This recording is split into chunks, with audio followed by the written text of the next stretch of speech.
Morning. It's Wednesday, October 11th, and it disturbs me that I have to continue on the subject of the Hamas attack on Israel and Israel's retaliation by going to war, and all of those innocents on both sides who will be killed. But nevertheless, we must understand that this is a fight not only for the life of Israel, but it's a fight for the life of Jews all around the world.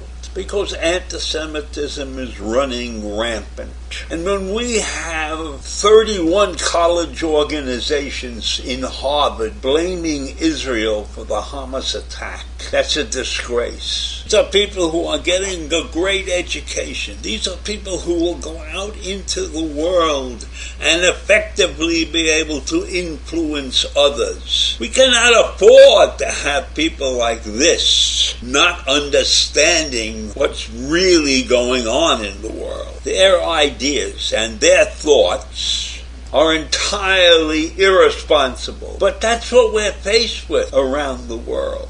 And we saw pictures of the rally in support of the vicious Hamas attack on Israel. And the people in the streets waving the red and black flag or whatever color it was, and cheering for Hamas. That's a disgrace. Even if you have feelings against the Jews, for whatever stupid reason, murder should not be one of the solutions to your problem. So I'm here to tell you that this is a worldwide situation. It is not isolated just to the United States and Israel and Hamas. It's around the world. This hatred of a people that have been on the planet for over 5,000 years.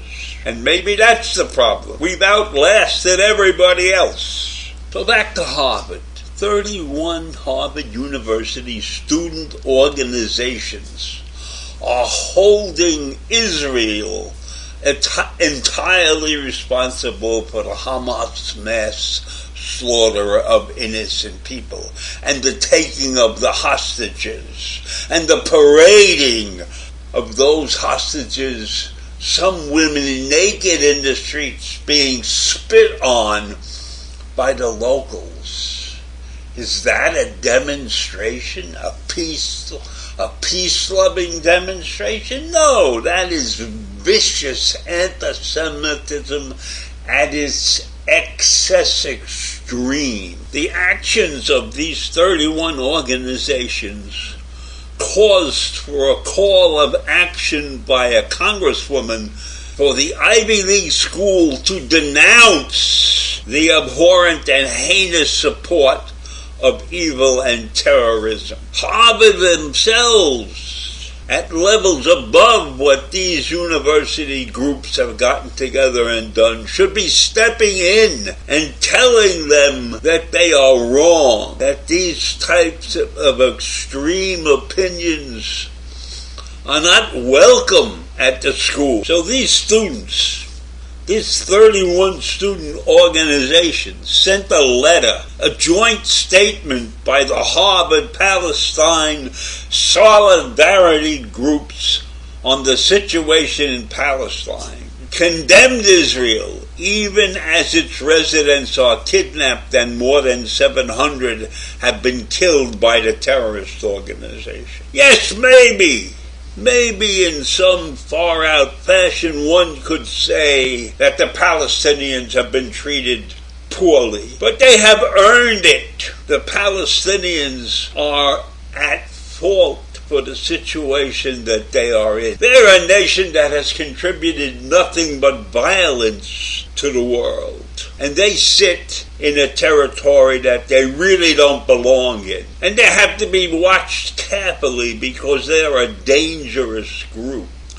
So when you come up and you stand up and you say that they are beleaguered by the people who feed them, because this is a nation that does nothing. This particular group that is sitting in the corner of Gaza, run by Hamas, has produced nothing. What have they given to the world except violence and evil? They don't take care of their people. They have no industry.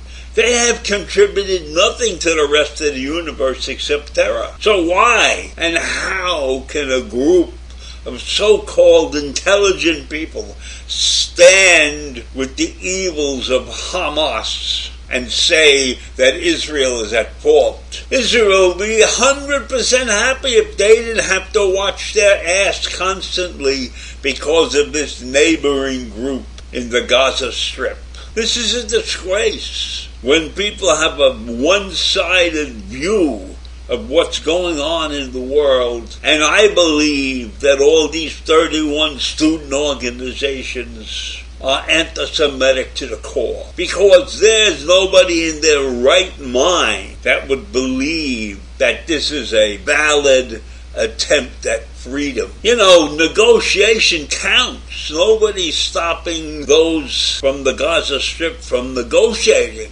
If they are having problems, step up, sit down at a table and try to iron them out.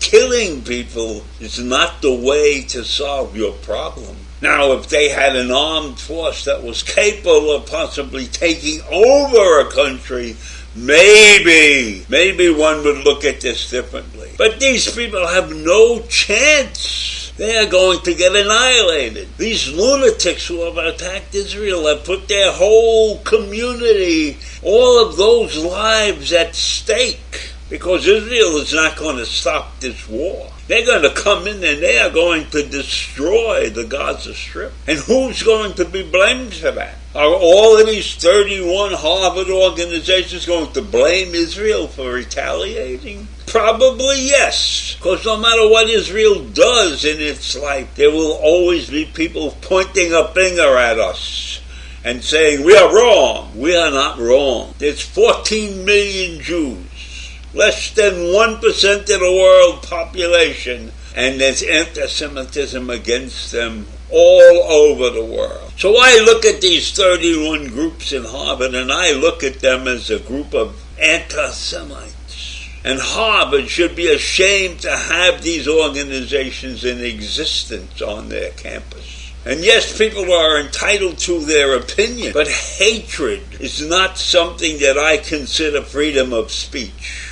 And this is pure, unadulterated hatred of the Jews. And so Harvard has to do something about that. And that's what I want to say. Anti-Semitism will not go away until we, the people in this universe, step up and stop it. And I have very little hope of that. Take care. Bye.